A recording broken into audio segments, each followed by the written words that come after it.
And speaking of little Weasley worms who like to gaslight the public, on April the 2nd I wrote to the British Foreign Secretary, the former Prime Minister of England and the leader of the Conservative Party, Mr. David Cameron, another one of these gaslighting war criminals, who speaks out both sides of his mouth.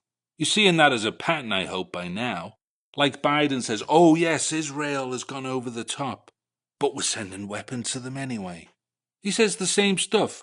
Israel may be in violation of international law, but here's a bunch of weapons to help blow up thousands upon thousands upon thousands upon thousands upon thousands upon thousands upon thousands upon thousands of children in Palestine, to be mathematically precise. The State Department has released a report in the last 48 hours in which they say, I'm quoting here, it says, it was reasonable to assess that Israel had used American weaponry in a way that was inconsistent with international law. President Biden has essentially pressed pause on the movement of arms to Israel. Wouldn't it be wise for us to do the same?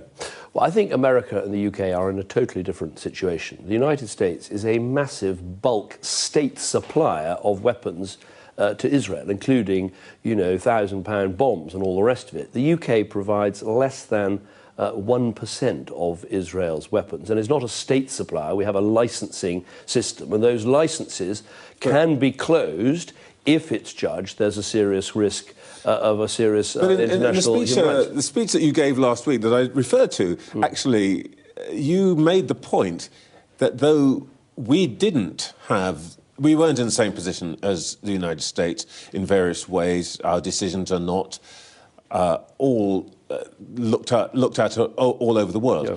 Our position is influential, and our action, symbolic as it might be, is significant. So, why would we not? If you're saying to me, why not? You know, never mind your detailed process, which we have, and I think that's the right way to go. If you're saying to me, why not have a, you know, political declaration now to have an immediate arms embargo? Well, I was pressed to do that a few months ago, and the very next thing that happened just a few days later was a massive Iranian attack on Israel, including 140 cruise missiles. So I don't think it would have been a wise path, and I still don't think it would be a wise path. I mean, if I announced that today, it might help me get through this television interview, but actually it would strengthen Hamas, it would weaken Israel. I think it would probably make a hostage deal less likely. So I don't think some sort of political declaration is the right answer. We should stick with our rigorous process of making sure we act within the law. Anyway, I wrote this to him. Dear Mr. Cameron. See, I'm not being obnoxious. Dear Mr. Cameron. Perfectly polite correspondence. I'm not saying, dear Mr. Weasel who lives under the floorboards and sucks the cock of the ruling degenerates and willfully aids and abets the destruction of children. I took the more tactful approach of saying, dear Mr. Cameron.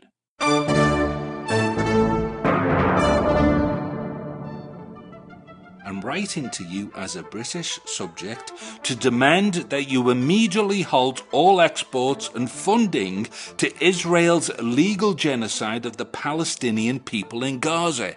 Israel is in direct violation of international law, and any countries and individuals aiding and abetting this unconscionable genocide are likewise guilty of crimes against humanity, including, and especially, the United Kingdom, and even your good self. By the way, I think this is a good tactic if you're going to write to these people. Explain to them how they will be on the hook. Because remember, they're going to run for the hills when they feel any kind of substantial pushback. So if you can embed into this the idea that they're going to be brought to justice themselves, that's just going to give them extra motivation to sprint. Or dig, which is the more accurate action verb that applies. I think it's inevitable that all parties will be held to account for this unconscionable genocide. I'm not sure if you will ultimately evade justice, but if there's any hope of saving your own skin, I suggest you act quickly to demand an immediate ceasefire according to the UN resolution and completely stop Britain's funding and support of this international violation of the Geneva Convention, which, I will remind you, that Britain is a signatory to. Thank you. Stuart F. Andrews, CINEPHOBIA Radio. So often when you write to these wankers, you just get like a phone response in reply. Although in Canada, sometimes you never even hear back at all, especially since COVID. Before COVID, you always got a phone reply. Post-COVID, you get nothing. Because they've got us clocked now. They know we're just a bunch of compliant muzzle monkeys and Milgram muppets and jabberwankers, who will not only lock down upon command, but if the command isn't given, we will demand the lockdowns ourselves. We need to gain their respect a little bit, because they have none for us. Zero.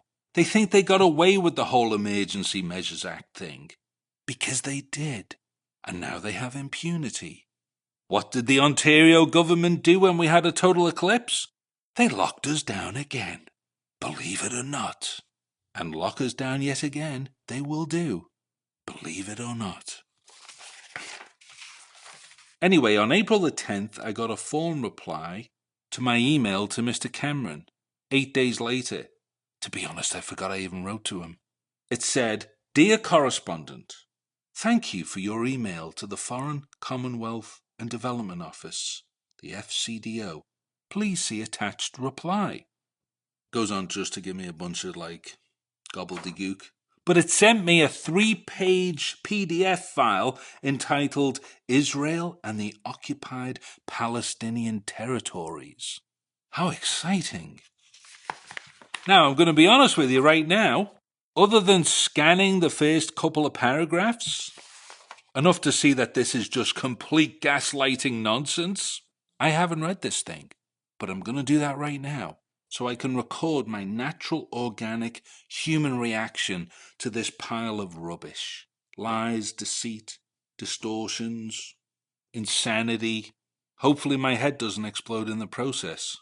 Now, Winston. Yes? You know what I want you to do, right? Yes, I know. I want to record... I know. You want me to record a clip of you reading your response to their response, and then you want me to isolate the audio and make a video out of it and then pointlessly post it to all the social media platforms where you are permanently suppressed and perpetually ghost banned. We all know what you do. Precisely. Alright, let's go.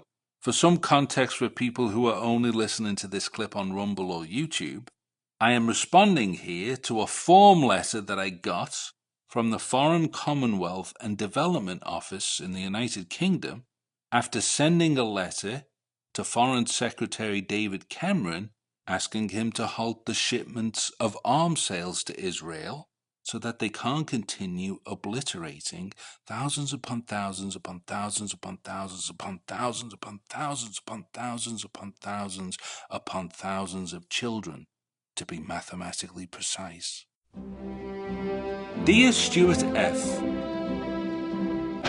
they went to the trouble of actually inserting my name into the phone reply. How considerate of them. Thank you for your correspondence about Israel and the occupied Palestinian territories, the OPTs. Are they really grateful for the correspondence, or are they just being polite? The Parliamentary Correspondence team in the Foreign, Commonwealth and Development Office, the FCDO, has been asked to reply. Well, don't I feel important all of a sudden?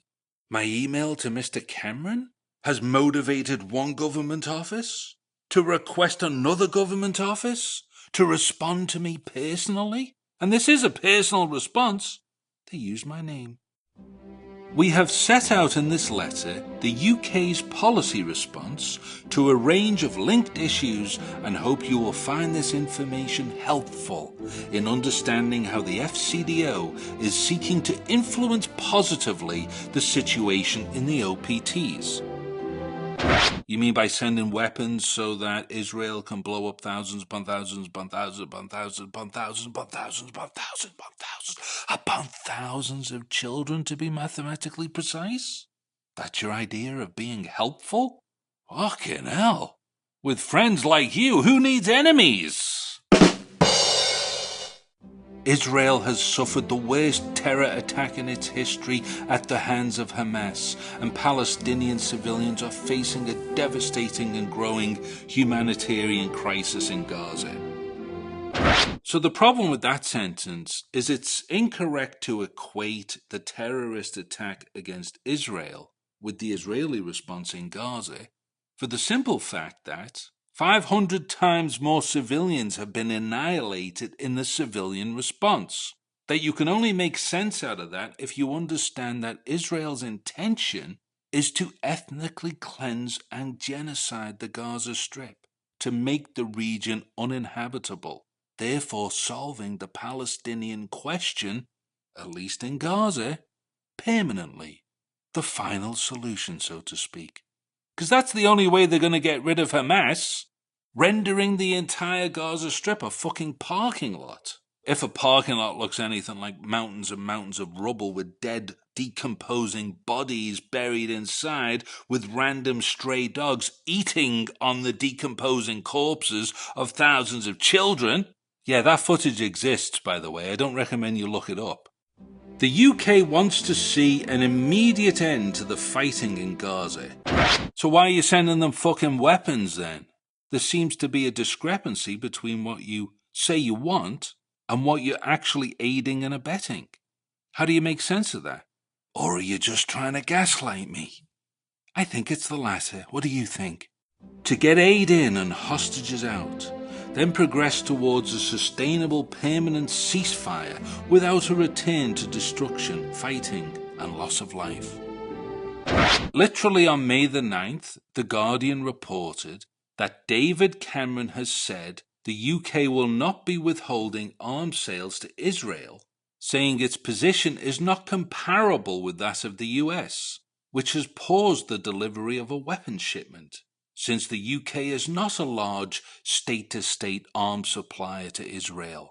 So I think there's a very fundamental difference between the US situation and the UK situation. The US is a massive state supplier of weapons to Israel. We do not have a UK government supply of weapons to Israel. We have a number of licenses, and I think our defence exports to Israel are responsible for significantly less than 1% of their total. So I think that is a big difference. So the logic there is, it's okay for us to send weapons so they can kill thousands of babies, because we're not sending as many weapons as the US does. So don't look at us, it's the US you should be pointing fingers at, not little old England. We're just sending a few little friendly weapons. But we really want to see an end to the fighting.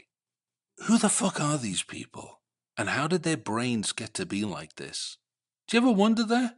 How their brains got to be like this? Don't think about it too much, it'll drive you nuts. That's my problem, I think about this stuff too much. 5 vital steps are required for a sustainable peace. The release of all hostages. Now, when they talk about the release of all hostages, what about the 2,000 civilians held in Israeli jails, rounded up from the West Bank, and incarcerated without any formal charges?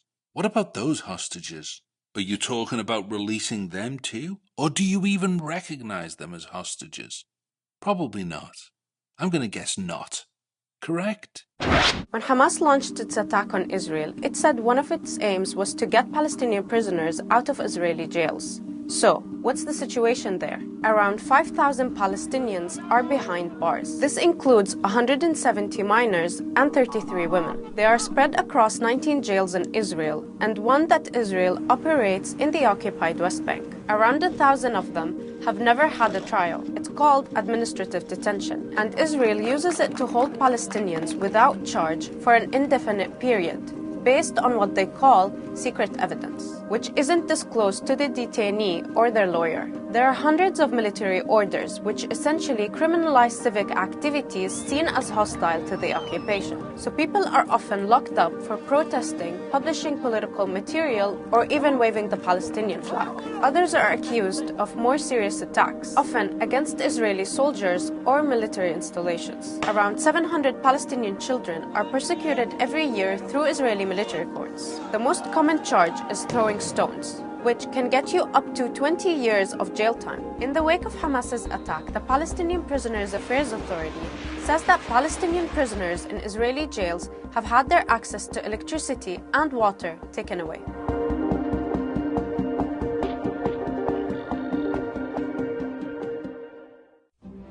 The formation of a new Palestinian government for the West Bank and Gaza.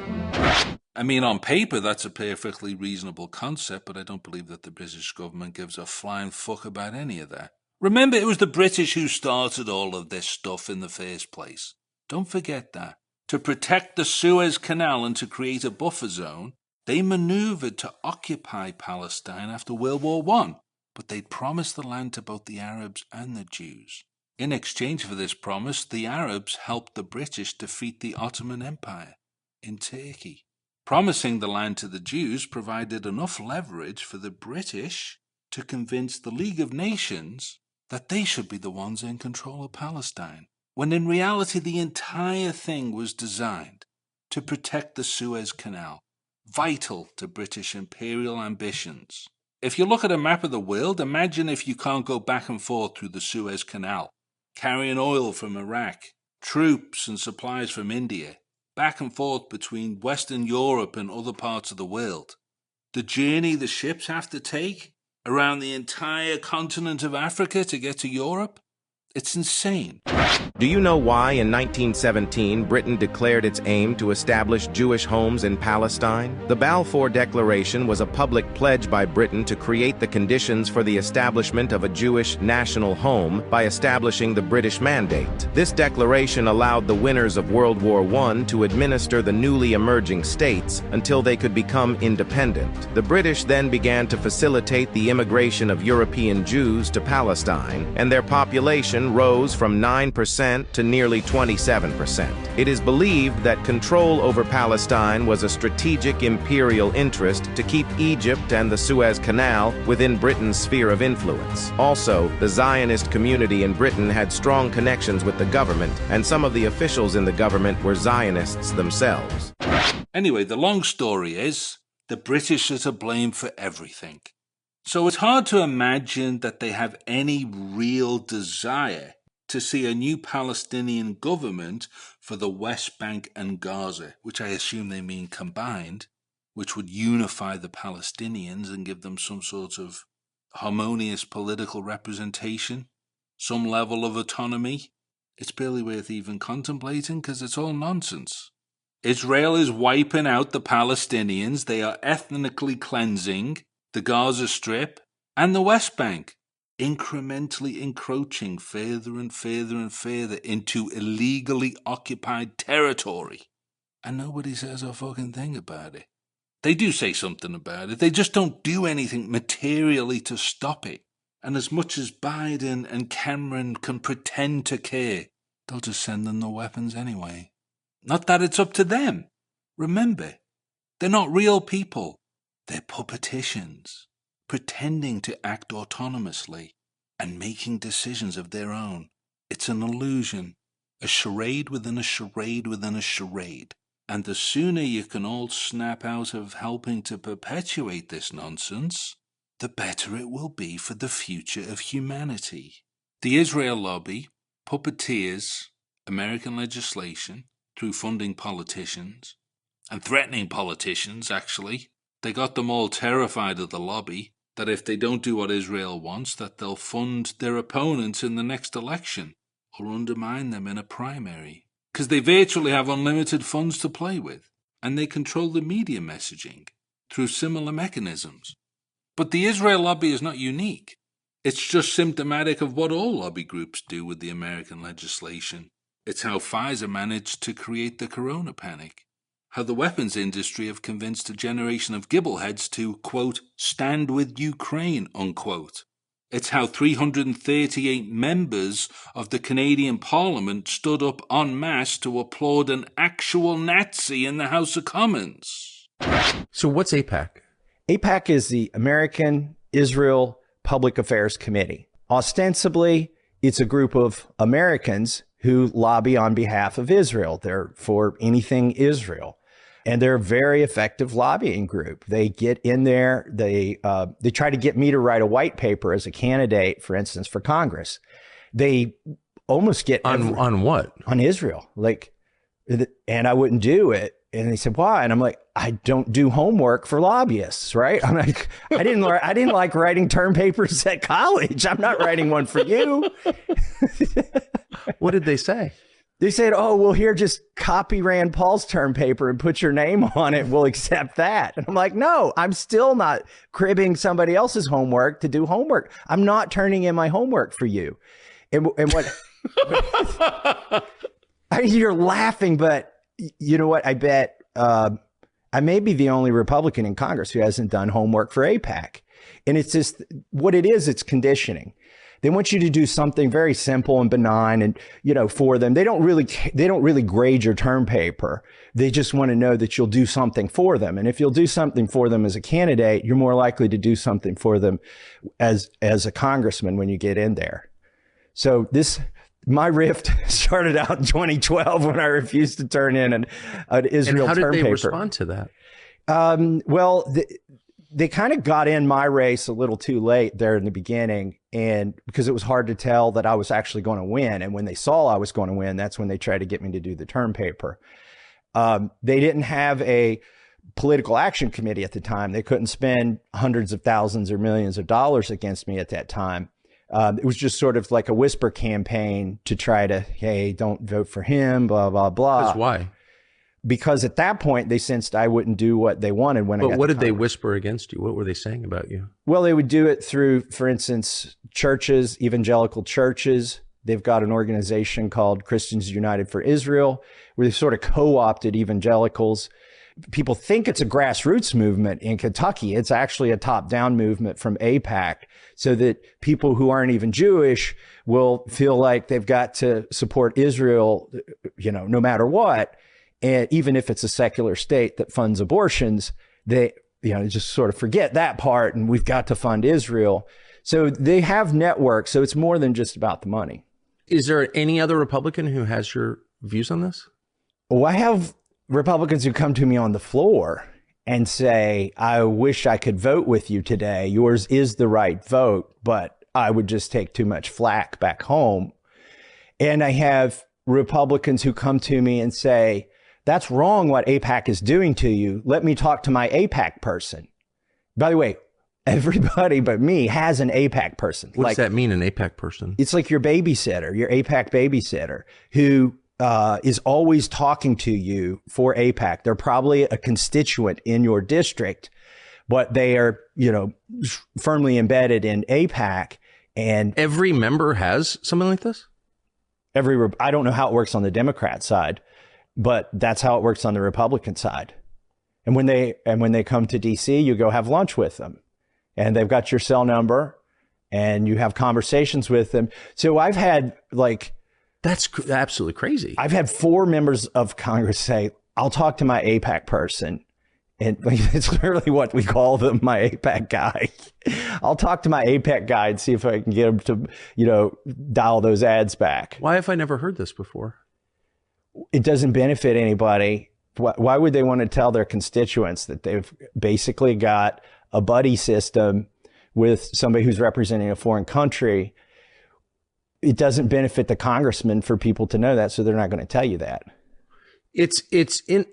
Have you seen any other country do anything like this? Like no. Russia obviously determines the outcome of our elections. We keep hearing that.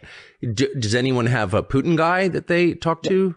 Not only do they not have a Putin guy, look, they don't have a Britain guy. They don't have an Australian guy.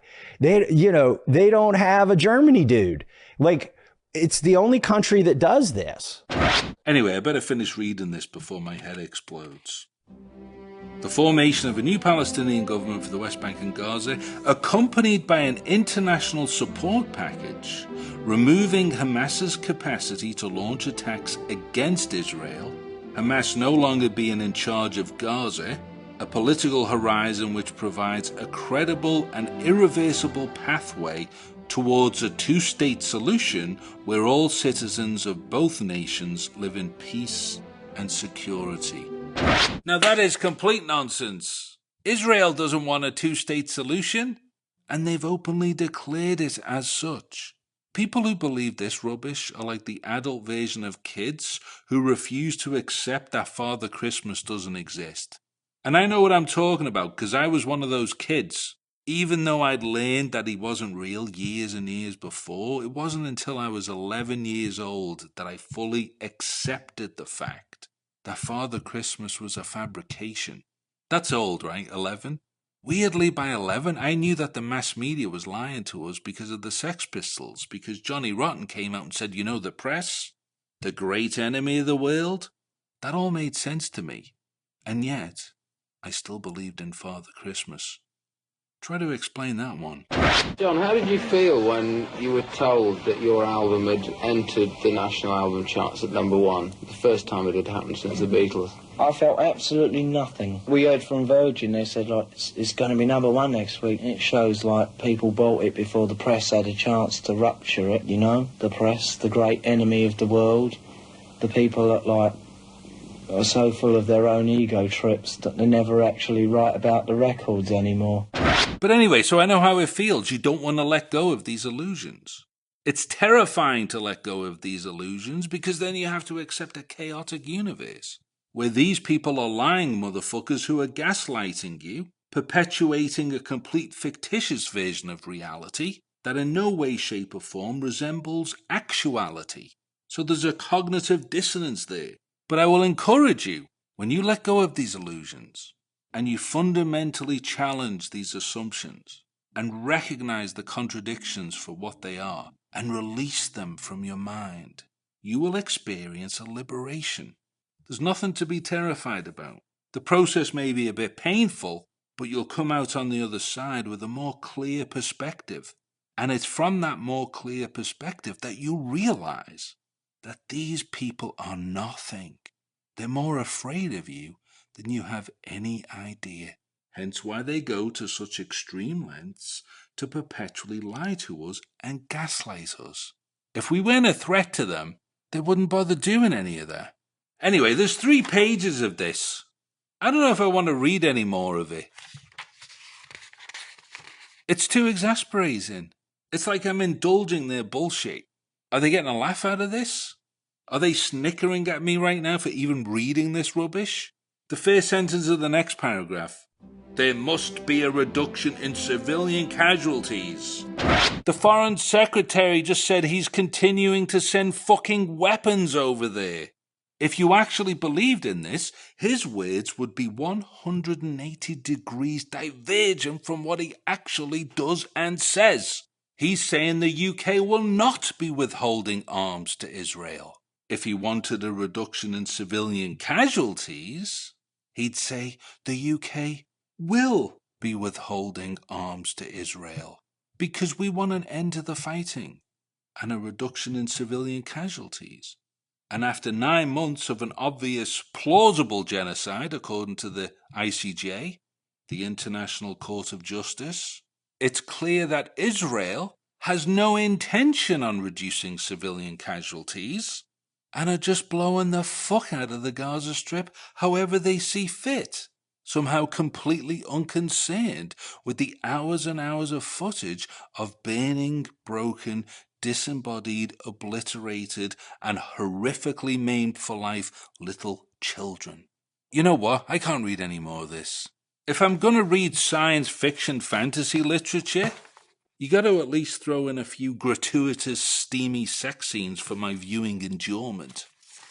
I mean, just scanning the rest of this thing, it just makes me feel sick. Oh, and it only gets worse. 3 pages of this? That's sick. Why not just like one little email that says, okay, thank you for your letter, we're going to do what we can to put an end to all the atrocities, blah, blah, blah, blah, blah. We get 3 pages of all this distorted crazy. It's crazy. Do they believe it? They must. These middle managers have convinced themselves that this is the reality that they're working with. Only pure psychopaths can be consciously this evil to construct such fraudulent insanity. All right, one more example of what I'm talking about. This is at the bottom of page 2. As the Prime Minister, they misspelt that. That should say Prime Miniature. and the Foreign Secretary have both said, we are deeply concerned about the prospect of a military offensive in Rafah, where over half of Gaza's population is sheltering in the area, and the Rafah crossing is vital to ensure aid can reach the people who so desperately need it. We urge Israel to stop and think very seriously before it takes any further action. In the meantime, however, here's some more weapons to use to blow these fucking people up. Get the fuck out of here, David Cameron and the Foreign Commonwealth and Development Office. I hope you're listening to this, because I'm going to be honest with you. Don't delude yourselves. Not a single rational person with even 20% of an understanding about the situation over in Palestine believes any of this rubbish. Who the fuck do you think you're fooling? Did you think from my email to Cameron that I was going to fall for this? Is that what you think of me? Is that how much you hold me in contempt? That I'm some sort of mindless fucking gibblehead devoid of critical thinking skills? Who is this for? This is what you're sending to people? Have you ever got a response back from somebody who said, hey, stop sending weapons to blow up kids, and then you send them this? And then they write back to say, oh my God, thank you for the explanation. Now I understand that. It all makes perfect sense. Expressed in dollars and cents, pounds, shillings, and pence, as the great Mr. Waters once said. I don't know what my next move is here. I'm not going to write back. I'm going to send them this audio. See what more garbage they can send me in an attempt to befuddle and bewilder my senses. And to the person who got paid to scribble these distortions on behalf of the British government, who knows, I'm putting this on YouTube, you could very well stumble upon it somehow. I'm going to email a link to the fucking office. I'm talking now to the person who scribbled this rubbish. Or the team of people who did it, because obviously this was by committee. May I suggest something? Just do yourselves a favour. Quit your job right now, because you're not helping. You're not helping the children of Gaza. You're not helping people like me, a British subject, admittedly an expat British subject, who's concerned about my country's support of the Gaza and genocide. This doesn't help me, doesn't help the children. This only provides cover for the worms who continue to aid and abet these atrocities. But don't think it's out of the question that one day justice will be done, and these worms will be rightfully prosecuted for aiding and abetting a genocide, and that your involvement will be called into question too, for scribbling up the propaganda designed to provide cover for them to commit these crimes against humanity, in violation of international law and the Geneva Convention. Think about that. Don't pat each other on the back and go for pints and say, God, we scribbled up 3 pages of brilliance there. It serves no purpose, this. Zero. Not one person writing to your office is going to accept a single sentence scribbled in these 3 pages of fucking insanity. Do something useful with your lives. Quit your jobs, go on the dole, learn how to fish. But whatever you do, stop making excuses for people to blow up thousands and thousands and thousands and thousands and thousands and thousands and thousands and thousands of children, to be mathematically precise. This is Winston the Homicidal Computer, and you've been listening to an excerpt of the Velvet Buzzsaw on Cinephobia Radio. For the complete episode, visit the website at www.cinephobia-radio.com. So until next time, vidi well my little droogies. Vidi well.